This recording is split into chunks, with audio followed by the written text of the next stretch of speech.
You got enough room? Oh, it smells rather nice. Have you shown Dale that sphere? No, I'm not. I'll show it you when I get that. What's that? Somebody took a photo and it's appeared in this photograph. Right. And it's a sphere and it's like green. It's got an halo around it, a green halo around it as well. Right. But it's almost shaped like a football, but you can actually see the reflection of the wall and everything like that. So to me it looks metallic in a way. Right. Because it's reflecting the wall and stairs where it's been taken. The shadows on the wall at the bottom, and so everything clarifies that it is a physical thing. Yeah, because it's You know like what I mean? it's above the wall, Yeah. and there's a part shadow on that top of that wall. But if you were to go back now, would it be there, or is it not going to be? No, it's not. Right. No. It weren't there in the picture. She did. Oh, I see. Yeah, she didn't see it until she got back. It was afterwards. Yeah, Got you. she was just taking photos, and it was. It's definitely up there with one of the best things I've seen. With which is strange in a way. It's not like a ghost pic or nothing. It's something else. Yeah, I mean, when you look at photos and you zoom into them, and when someone superimposed something, you'll get all the pixels around, won't you? Yeah. That, yeah. There's nothing like that when you zoom in. It's Right. perfect. The picture it's merged all one. No odd pixelation anywhere. Right. So in fact, while we're talking about it now, and we're recording, I will put it on for the subscribers to see what we're talking about. Yeah.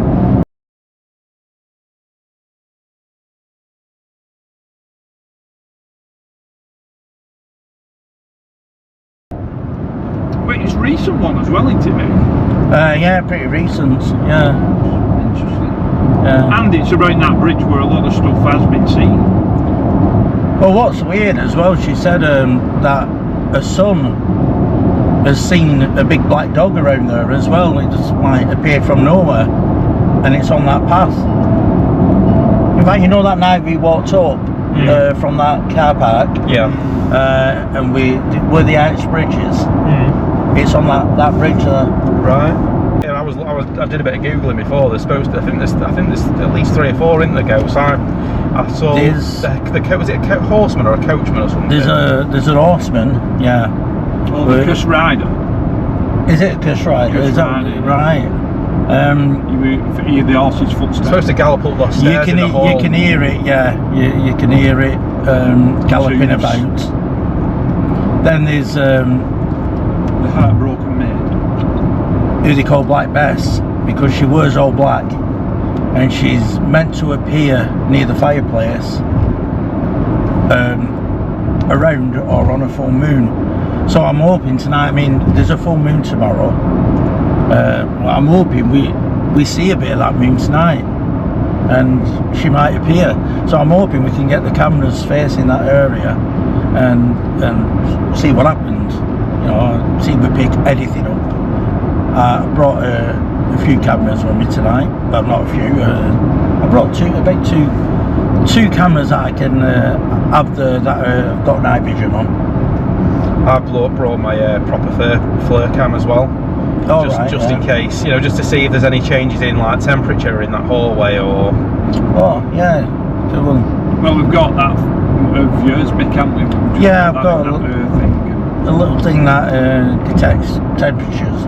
Going up and really down. good. Really. Yeah. Well, it's made for that job, isn't it? Yeah. It's just. And some of that picks up magnetic anomalies. We've had a black shuck sighting there as well. That was in the village itself, one of the roads coming in and out. So we're going to go into Corn, and then turning right at one point to get on that road that takes you to Elworth. So it's in a valley then? Yeah, that's what I mean about, is it going to be warm, is it going to be cold? Well, I thought that with the parabolic, because I thought if it's windy, no. But I thought, well, it's in a hall, so, and I thought, well, we'll bring it in. It should be okay. There is running water there, so it's going to pick up some sound like that. But Them bridges are something else, aren't they? They are, aren't they? Yeah. Yeah, and one of them bridges it's been worn down with people wearing clogs. Right. You know, they've worn it down, so you know, we might even be lucky with the parabolics, whether we hear the sound of somebody walking with clogs on around the cobbles as well. So we're here at Wycoller Hall. We've got here and it's ready for going dark, and it's full of midges. They're biting like mad, but we've got some stuff to get rid of it, but they've been landing on my ears and biting. So this is the main part what we're going to be focusing on tonight, which is the fireplace. We're going to have cameras facing this to see if anything, whether this apparition will appear. I'm just going to have a walk around the area before it goes too dark, because what I want to do is set up the night vision cameras facing this way and maybe putting one somewhere else and seeing if anything happens around there. Lee's brought a parabolic with him, the one he usually brings, so we're going to have that for listening with for sounds that are coming from around this area rather than in the bushes or anything like that, because we know, you know, there could be anything running around here. We're in the middle of nowhere. A bit of noise here, I don't know what it is. Is it a tractor or something? I'm not sure. But yeah, this is the hall itself I'm walking round, and where we're going to be doing most of the investigation is around here. We've got a bit of equipment with us, things that might pick up anything that's unusual. We've got a magnetic anomaly detector, and we've got temperature probes that'll pick up any change within the air. The one I've got, it sort of picks up the area. I'm just climbing over a wall there. It just picks up the atmosphere around, and then if there's a slight change it'll tell me. And then I've got another temperature probe which I use every so often, which will, if there's anything where it's lighter or if it's warm or hot or cold, it'll tell you what temperature it is within that area. So we've got thermal cameras for picking up anything that might be hot or cold that just appears on the thermal camera. If it appears on the thermal camera, if there's an hot spot or a cool spot, and then we can go over with the temperature probe to see what this temperature drop or temperature rise is. That's what we're hoping for. We'll might be asking questions to any spirits that are in this location, which there are meant to be spirits around here. In fact, there's a notice board over here, and it tells you what has been seen within this area.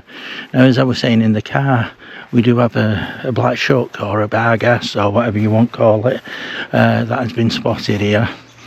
There's been a couple who've actually been here, parked up, and they've heard a carriage, and then they felt something cold going through the car while hearing this sound. So the hall here it's got a little board here which tells you what strange things happen around here. They've got the ghosts and legends a little bit, not much, but it's there. I know you're not going to see that well because the light at the moment, well, it's getting dark. We are now here and it's 8:05, so give it a good half hour and it'll be quite dark. So what I'm going to do is get the night vision cameras set up facing the fire, and maybe one around the other side, and listening for any noises, and like I say, asking any questions to anything that might be around here. It's not the usual thing that we do, but we're going to give that a try. We're going to see whether we get anything happening to us tonight. and yeah, and if anything's got on camera, you'll be able to see it as well. So yeah, here we've got Dale making from the channel Alone in the Unknown, and we have Lee Roscoe, filming for his channel, and myself tonight. So there's just 3 of us here. Lee's walking around with his camera at the moment and telling his subscribers what's going on. Dale's having a walk around the village at the moment, seeing it in the well, the daylight, but not, you know, it's not going to be daylight for long now. I'm just going to get my equipment and set it up. This is going to be facing the fireplace in case it picks up any apparitions around this area. Now there is another camera which is on the other side here, which is facing one of the main doors where there's meant to be an apparition of somebody walking along and going up the stairs in that area. So they're all in places that things have been seen in, facing things have been seen in. We're going to sit around this area if the midges stop biting us, because at the moment, even though I've got some stuff on, I can feel them biting. So we'll just get on with it.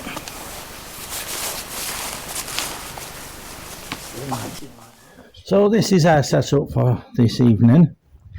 We've got something here that will gauge the temperature. If there's any temperature drop or rise, that will go off.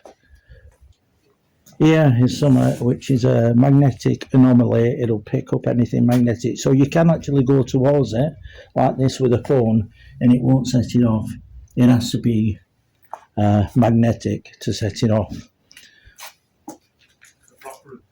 So over here we've got Lee's parabolic, which he's just setting up, so that will pick up any noise that we can't hear with our ears. And he's got headphones so he can actually listen to it as well. This is his IR floodlight, which there's a button on it. Back, make that round. So when I do that, can you see the difference there? How it's lit up? Oh, have you got it on? Oh, sorry. Yeah. Now that's really lit the place up. Now if I turn that off, that's normal. That's what my phone can do. But that, there we go. I mean, look at that. That's and it's casting a shadow. That's me. That's not an entity. Yeah, that's just a shadow of me walking around. Now we're getting bitten, even though it's gone dark. We're getting really bitten by these midges. And Dale, wherever he is, there he is, has got his defence on. He's got... I've had to take the ear bit off because I can't hear what's going on. Oh, that's good. So I took the ears off. So it looks as though he's in the middle of Siberia, yeah. But he's not. He's just protecting himself from the midges around here. I don't think they followed us here, have they? I'm getting the odd one, but it's not as bad as it was out there. Yeah, I'm still getting bit myself. I've got a bite on my lip, actually.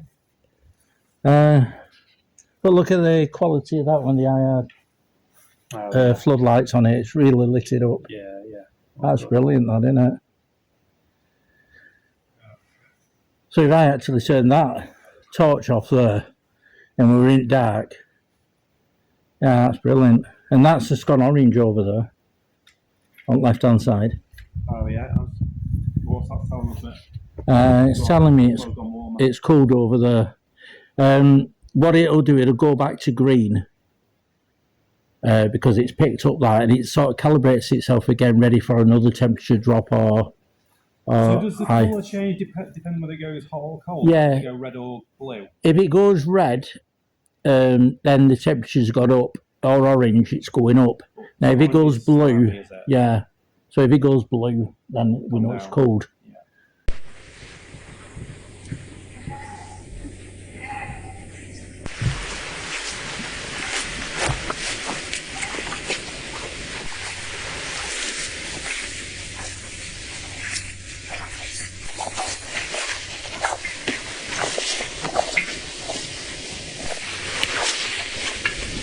So we've got the moon rising now, and apparently that is when the spirit is usually seen around here. Right.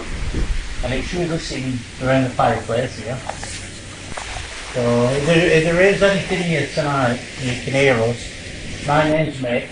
We come here to capture any evidence of any paranormal stuff going on around this area. We've got Lee and Dale as well. And we're just going to be around here tonight Yeah. to see whether anything else is going on. Are you recording? No. Yeah, but I'm talking to spirit. I know we've got sound like the footballers all the time. Alright. It's not wrong. Oh, sorry, right, I thought you had it on. I think he was just addressing them for later on with you. Yeah, yeah.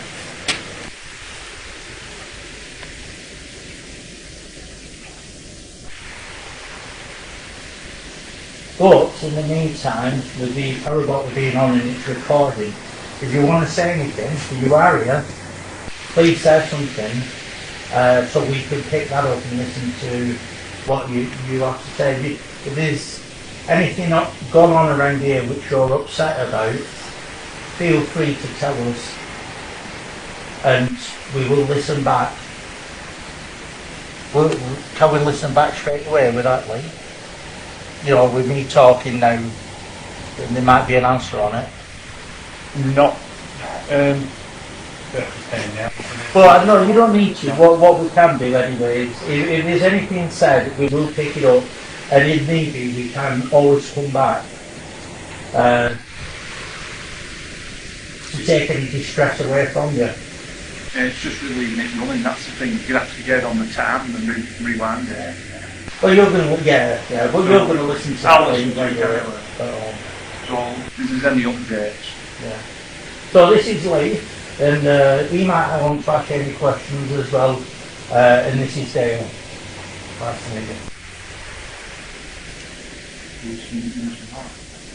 So if anything does happen, or whether you pick up a sound or a voice, which would be good, then we pick up the voice on that. So that's what we're doing tonight. We're just going to be around here, so if you want to make any noises, any banging, please feel free to do so.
Yeah, so what's your thoughts on Wycoller Well, Manor House?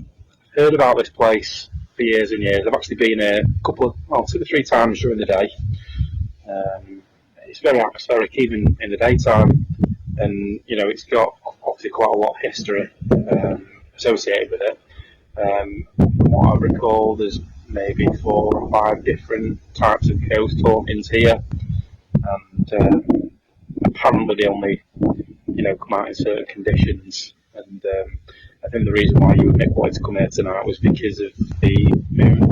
It's supposed to be a full moon tonight, or not quite probably full moon tomorrow, but it's looking at it, it's a full moon, but I think it's just slightly off. So maybe that's why we haven't experienced anything. But very atmospheric. You just looking at the building alone, the architecture behind it, it's just it's a beautiful building, but it's also quite eerie at the same time. And you can, as you were talking about before, you just the amount of emotions that have run through this place over the years. That Christmases, people eating food around the table. Surely over that amount of time, you'd expect things to have been recorded, even if it's we're talking about stone tape theory. There must be some form of energy trapped in the walls if people are experiencing these things. Because from what I understand, the things that do appear are stone tape theory related, so they're not conscious of you and I. It's just a replay of previous time essentially. But it's although it's been quiet tonight, it's still a lovely place just to come and spend some time in. And you never know, I might still experience anything. So what do you think? Yeah, I think feeling wise, going back to what you were saying,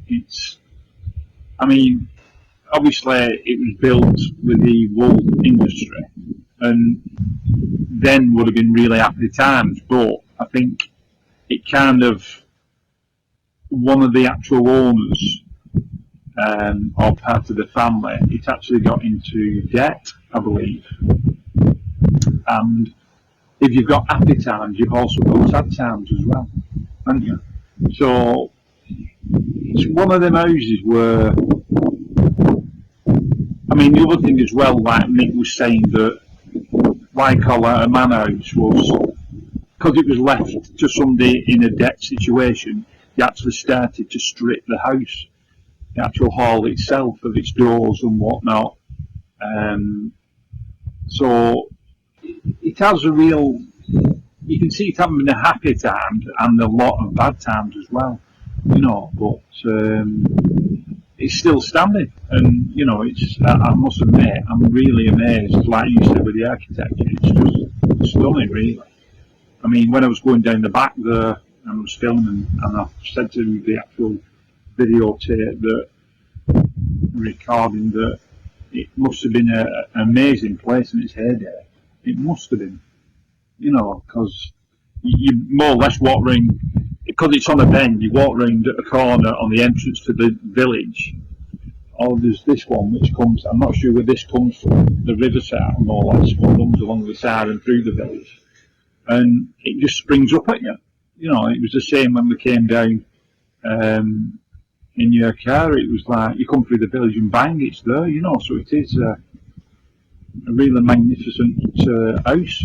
In its heyday, like I say, with the tall towers, it just has been fantastic to look at. I'd love to look at the pictures when it was full structure, because it's not just big, it's long, isn't it? It's like a hall attached to it as well. There's obviously probably bits of it missing, so you can't quite grasp it. There is obviously a picture over there of what the full scale looks like, but obviously we're just looking at ruins. But it was probably bigger than this when it was all constructed. I think it was 2 floors, the ground floor and the first floor. But massive, wasn't it? I would have thought so, yeah. But while you were talking before about the emotions that have run through this place, although a lot of the happy emotions have almost been forgotten about, it's almost like it's the trauma associated with this building, which is the reason why people tend to come here and have an interest in the paranormal.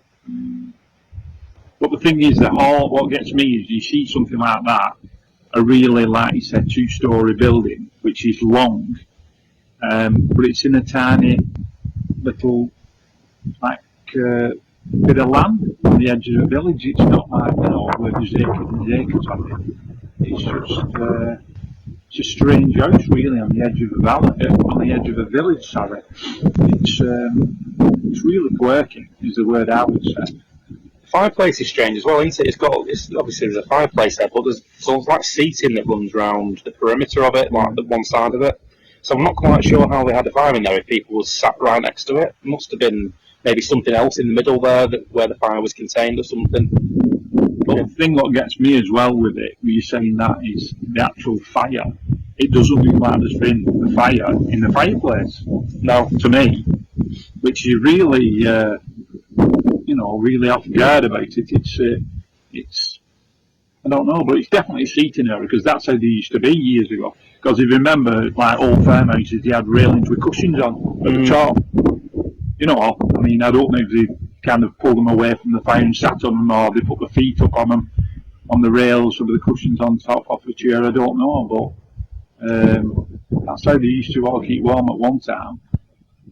So, only explanation we can think of with the fire we're talking about doesn't look like there's any evidence of the fire. I think the only way to explain that would be is the kind of exterior of the brickworks eroded over time.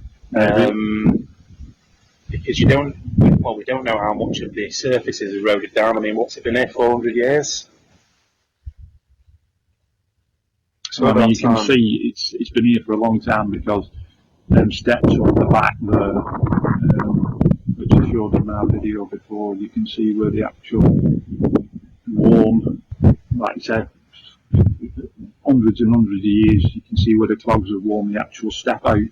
But when you look at the structure of it, it's so sturdy. Even when I walk down the steps, they're not even loose. There's nothing loose about it. So it was built proper. It was built to last. Still sturdy today. Yeah. That's why it's still here.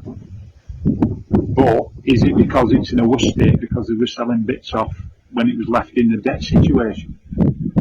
Yeah. I mean, even the front door's gone. Was that gone?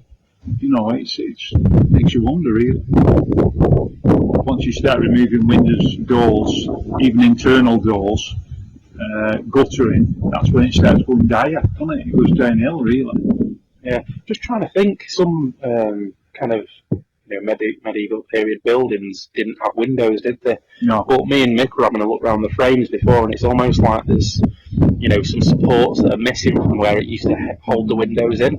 So I'm not too sure whether this had windows, but it would look like it probably did. I would have thought it had like church lead windows. Yeah, I was thinking like stained glass lead windows, something along those lines. But taking back to it, I know we've just talked about this and we said we'd not heard anything or experienced anything, but thinking back now, we did have that weird, almost like thunder noise. You thought it was like it sounded like a gunshot or something, didn't you? And I know I'm almost certain. Went again then. You heard it again, did you? Yeah. But I think it's a car door. Yeah, there's somebody moving over there. It was kind of that sound. There's like 3 or 4 torchlights coming over there. Either walking or it's a car. I think it's not a car. It's walking. But I know for a fact. Well, not for a fact, but I'm almost certain the equipment that you guys have got set up would have captured that. But that said, the paranormal works in mysterious ways, doesn't it? There's times where we've heard noises and it's not been captured on the equipment, but it was quite a loud noise. To me, it sounded like thunder, but it wasn't coming from the atmosphere, as in the sky. It was coming from within the hall. Yeah. And we did actually say, give us a sign if there's anybody here, kind of along them lines. But, and we weren't actually on about the subject, which is interesting because usually when you go off the subject, that's when something kicks in or shows itself or even throws something, which we've asked it to do. But I think the actual weather pattern itself, from the stories you read, if the folklore or if they're real, that it's the right conditions. It's a bit of a storm supposed to be coming on its way tomorrow. It's been a full moon. I've got the go-to legends of Wycoller Hall. So we've got the spectral horseman, One of the most famous tales is of a squire often called Simon Cunliffe, who during a fox hunt chased a fox into his own home where his wife was. Distraught by the scene, she screamed, and in fury or fright he raised his riding crop, and she died of shock. Now once a year during a stormy night, the ghostly horseman gallops across the bridge, up the stairs of the hall, and you may hear the woman's piercing screams echoing. Paranormal investigators recorded the sounds resembling a riding crop in July 1996.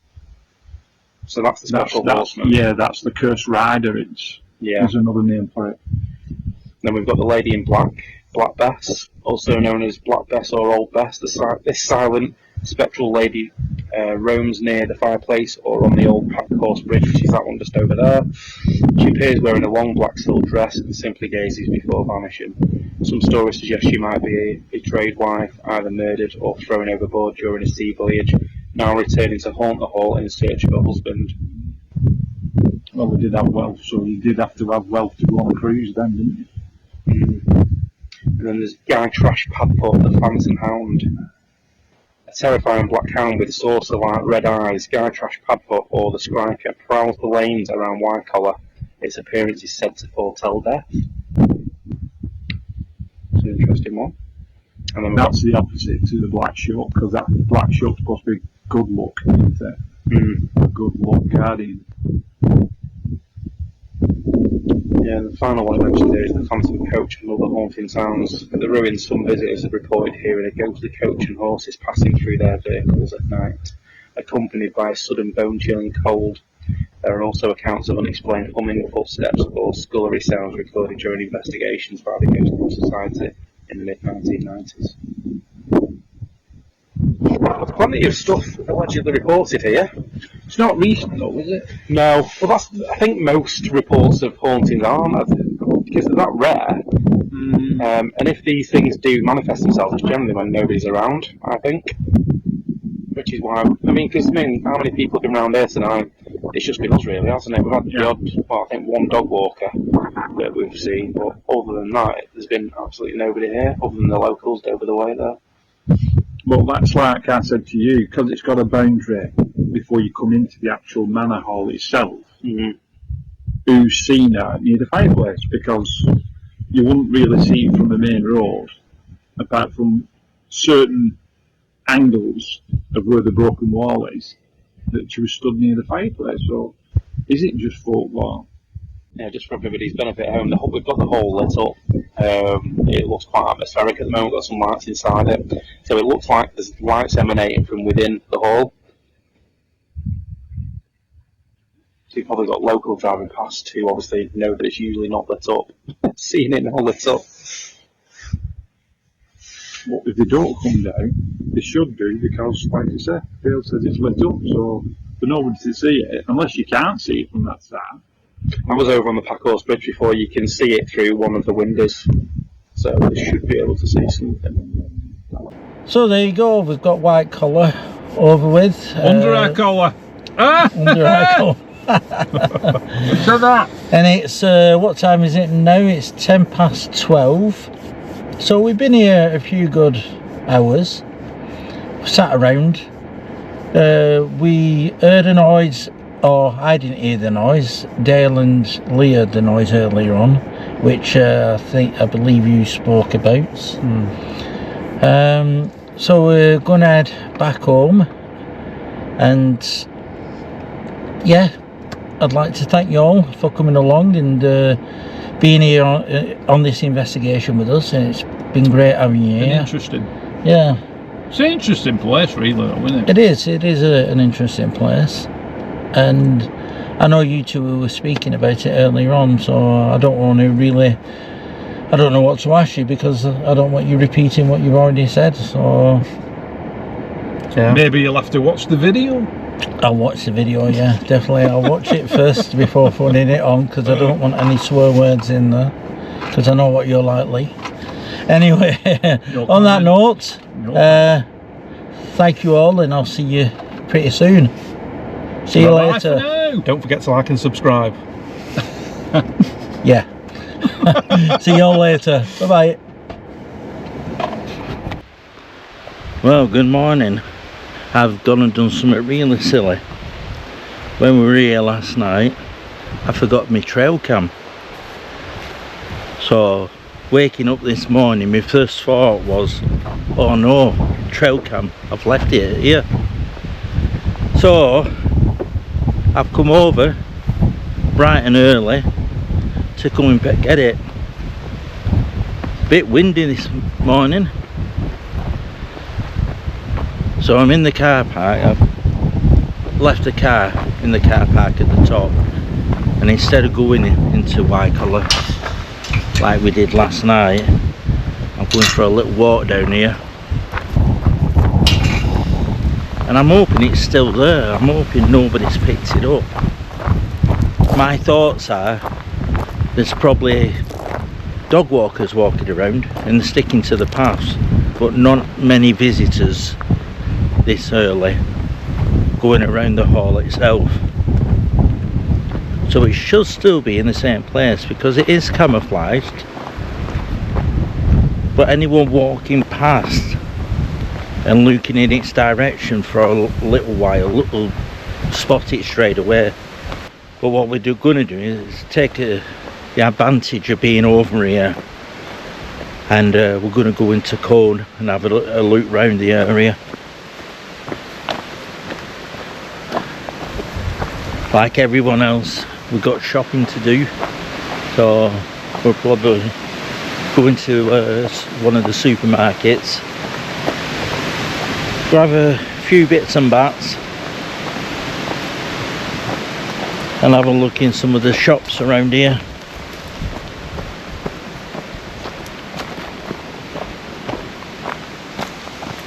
It's not too bad walking downhill.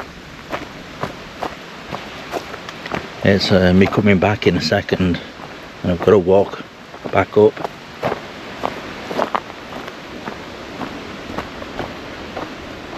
But I've not seen anyone else this morning.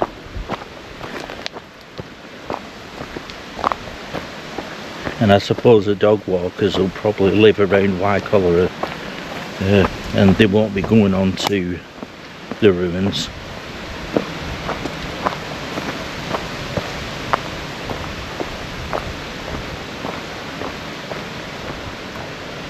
In fact, while we're walking past this bit, I can look at the plums, the plum trees, see if I can pick some while I'm here. I've actually walked past a few people on my way down, coming both ways, so I'm hoping it is down here. I hope I've not lost this. I'm near the bottom now, the last bit of steps to get down here.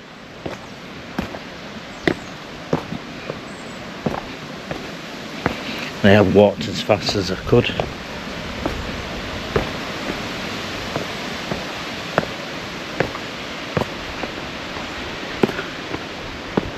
And here we are. Let's see if it's still there. Well, there's a few people around here this morning, so I'm hoping it is still there.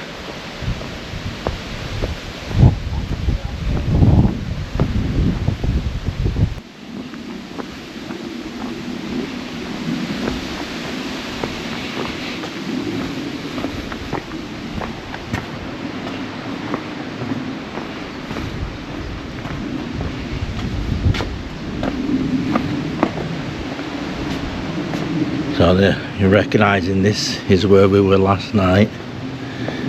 There's a fireplace, and the camera should just be on the wall just here. How lucky is this? That is so lucky that it's here. There we go.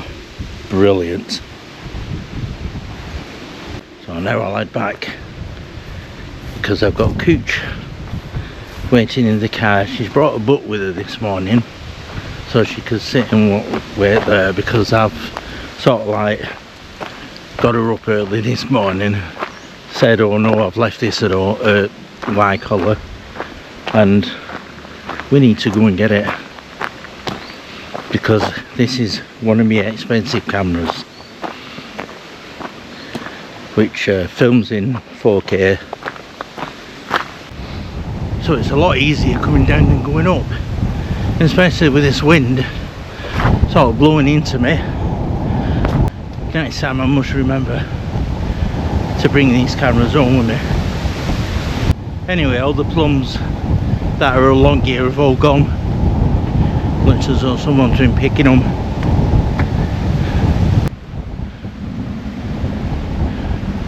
Looks like I've got to a rabbit warren here.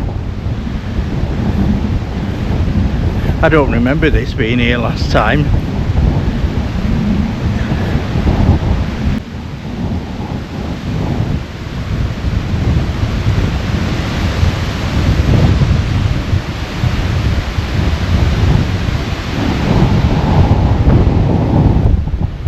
Quite a few homes there, they've been busy.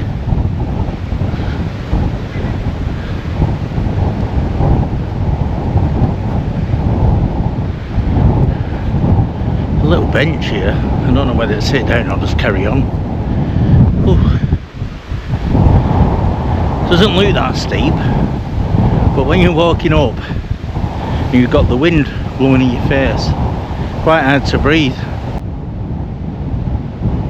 I think up and onwards. Let's get this done.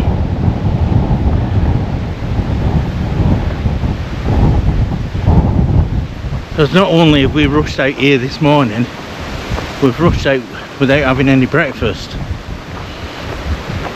So at the minute I'm feeling quite peckish.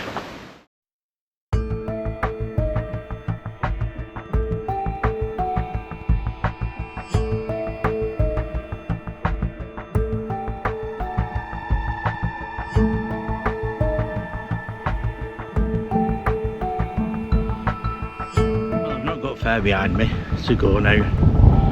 Whew. Catching my breath.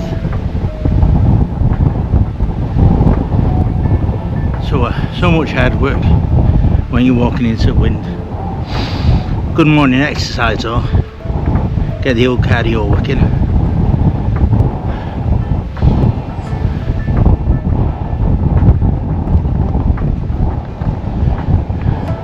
So I'm at the top here where the atom is, as you can see there. And now it's just a short path up to the car park.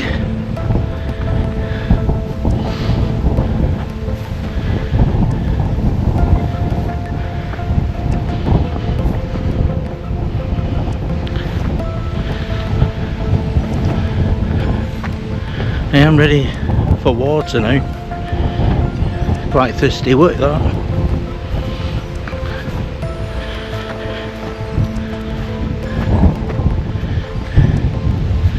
Here we go, the very last bit now, and it's quite a bit of a steep bit. Right, I'll say now, I know I said thank you for watching earlier on, but this time, yeah, I don't have to come back today or very soon. But thanks for watching, and I'll see you later on the next video.